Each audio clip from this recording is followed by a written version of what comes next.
খ্রিস্টান সম্প্রদায়ের সবচেয়ে বড় ধর্মীয় উৎসব বড়দিন আজ ৪৪০ সালে ধর্মীয় গুরু পোপ এ দিনটিকে বড়দিনের স্বীকৃতি দেন। তবে উৎসবটির জনপ্রিয়তা বাড়ে মধ্যযুগে।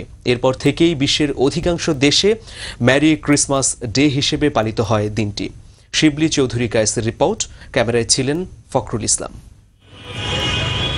শুভ বড়দিন ঘিরে সোমবার রাত থেকেই রমনার কেন্দ্রীয় সেন্ট ম্যারিস ক্যাথেড্রাল সহ রাজধানীর বিভিন্ন গির্জা সেজেছে বর্ণিল সাজে। ঘন কুয়াশা আর শীতের তীব্রতা ছাপিয়ে চোখ ধাঁধানো লাল নীল জোনাকি বাতি জানান দেয় বড়দিনের আগমন। রাজধানীর অভিজাত হোটেলগুলোতে শিশুদের মনোযোগ বাড়াতে সান্তাক্লজের উপহারই হচ্ছে দিনটির প্রধান আকর্ষণ। এছাড়াও ক্রিসমাস পার্টি সহ থাকছে নানা আয়োজন। খ্রিস্টান ধর্মাবলম্বীদের মতে বিশ্বশান্তির বার্তা নিয়ে এদিনে কুমারী মেরির গর্ভে যিশুর জন্ম। ইসলাম ধর্মে যিনি মরিয়মের সন্তান হজরত ঈসা নবী নামে পরিচিত।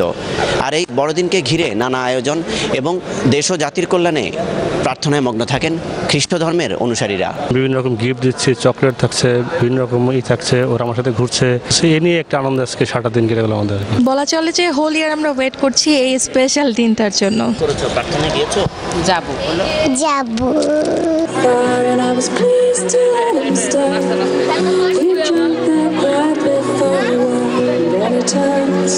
বড়দিন স্বাগত জানাতে রাতের কনকনে শীতের মধ্যেই যিশুর টানে গির্জায় ছুটে আসেন খ্রিস্ট ধর্মাবলম্বীরা। প্রার্থনা করি যে আজকের দিনে সবাই ভালো থাকবে বা সবাই দিনটাকে উপভোগ করবে সুন্দর করে। অনেক শীত, তারপরে ভালো লাগতেছে। আজকে মেরি ক্রিসমাস, আসলাম দেখতে।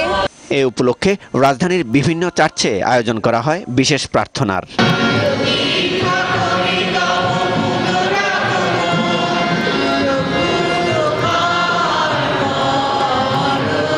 প্রভু যিশুর জন্মদিনে সবার জন্য প্রার্থনা করছি, সবাই যেন ভালো থাকে, এজন্য সবাই আমরা এখানে সমবেত হয়েছি। যিশুর জন্মদিন, আমরা খুবই আনন্দ এবং সবার সাথে আমরা আজকে এই আনন্দ ভাগ করে নিচ্ছি।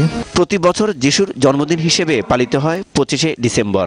অনুসারীদের বিশ্বাস হিংসা দূর করতেই তিনি এসেছিলেন এ ধরায়। শান্তিরাজ আসছেন রাজ্য প্রতিষ্ঠা করতে, আর সেই রাজ্য প্রতিষ্ঠায় তার আগমনে একটা নতুন যুগ, একটা নতুন সময়। শিবলি চৌধুরী কায়েস, দিগন্ত টেলিভিশন, ঢাকা।